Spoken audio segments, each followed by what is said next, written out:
Alléluia. Alléluia, Alléluia, Alléluia, Alléluia, Alléluia.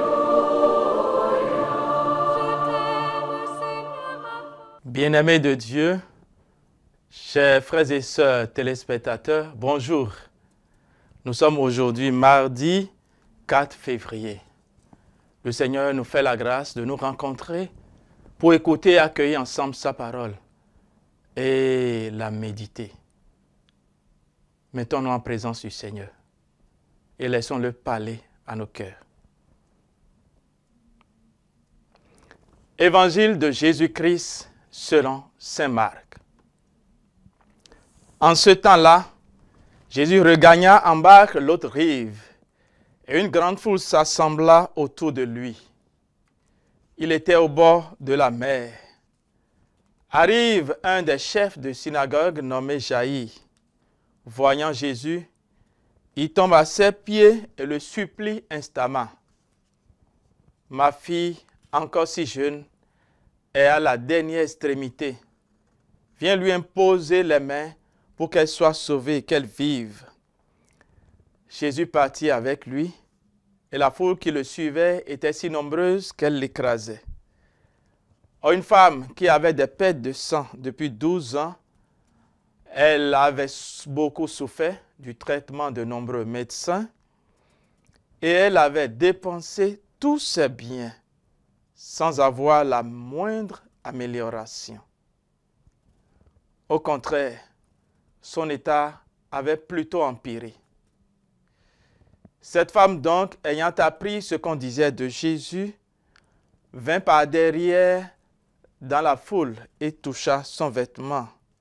Elle se disait en effet, « Si je parviens à toucher seulement son vêtement, je serai sauvée. » À l'instant, l'hémorragie s'arrêta.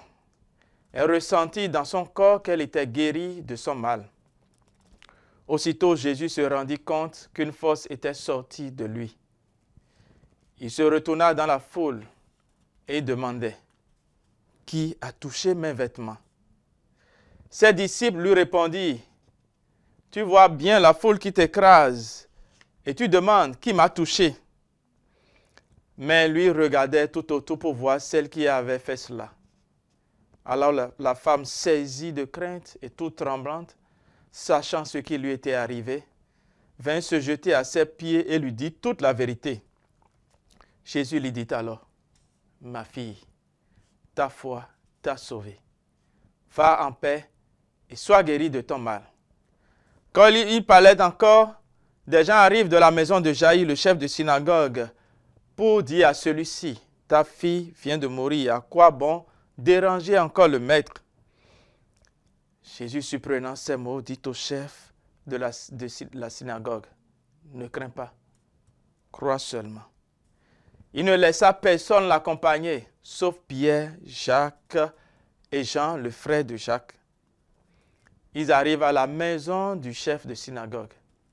Jésus voit l'agitation et des gens qui pleurent et poussent de grands cris. Il entre et leur dit, « Pourquoi cette agitation et ces pleurs? L'enfant n'est pas morte, elle dort. » Mais on se moquait de lui. Alors il met tout le monde dehors et prend avec lui le père et la mère de l'enfant et ceux qui étaient avec lui. Puis il pénètre là où reposait l'enfant. Il saisit la main de l'enfant et lui dit, « Talitha koum », ce qui signifie « Jeune fille, je te le dis, lève-toi ». Aussitôt la jeune fille se leva et se mit à marcher. Elle avait en effet 12 ans. Il fut frappé d'une grande stupeur. Jésus leur donna fermement de ne le faire savoir à personne. Puis il leur dit de la faire manger.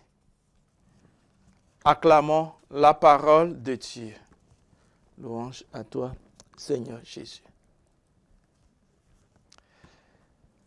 Bien-aimés de Dieu, frères et sœurs dans le Christ, la grâce nous est donnée de nous abreuver encore à la source de la parole de Dieu. La parole de Dieu, elle est vie. La parole de Dieu, elle est notre vie. En lisant cet évangile, je me suis dit, Jésus serait-il devenu un thaumaturge? A-t-il des compétences en médecine pour que le monde accourt vers lui? Aujourd'hui, l'Évangile nous présente un chef de la synagogue du nom de Jaïr et une femme qui est atteinte de perte de sang depuis 12 ans. Frères et sœurs, observons bien ce que Jésus dit. Ta foi t'a sauvé. La foi précède toujours la guérison. La foi, elle précède toujours la guérison. La foi est la condition sine qua non de la guérison. J'allais plutôt dire, si tu crois, tu seras guéri. Crois seulement. Si tu veux être guéri, crois seulement en Jésus-Christ. La foi, oui, la foi, nous en avons parlé hier. La foi, on ne cessera jamais d'insister, de nous en parler. La foi, elle est importante pour que tisser notre communion et notre union au Christ. Que la répétition ne nous agace pas, mais que cela nous conforte et nous motive, surtout au milieu de notre société où l'animisme, les sacrifices, le culte des voodoo, l'occultisme refont surface, avec une pression psychologique et je dirais même sociale. Notre foi aujourd'hui doit être authentique. Je dis bien, notre foi doit être aujourd'hui authentique en face de toutes ces propositions qu'on nous fait. Oui, frères et sœurs, dans le Christ, la foi peut comporter parfois des moments de difficulté. La foi peut nous amener parfois à porter la croix avec le Christ. Il n'y a pas de gloire sans la croix. Oui, frères et sœurs, des embûches, nous en connaîtrons sur le chemin. Jaïr, le chef de la synagogue, on est venu lui dire, ta fille est morte. Pourquoi encore gêner le maître? Cette femme qui a souffert pendant 12 ans aurait pu se décourager, mais elle a tenu jusqu'au bout. Juste un grain de foi, juste un peu de foi, et le Seigneur nous sauvera tous et chacun.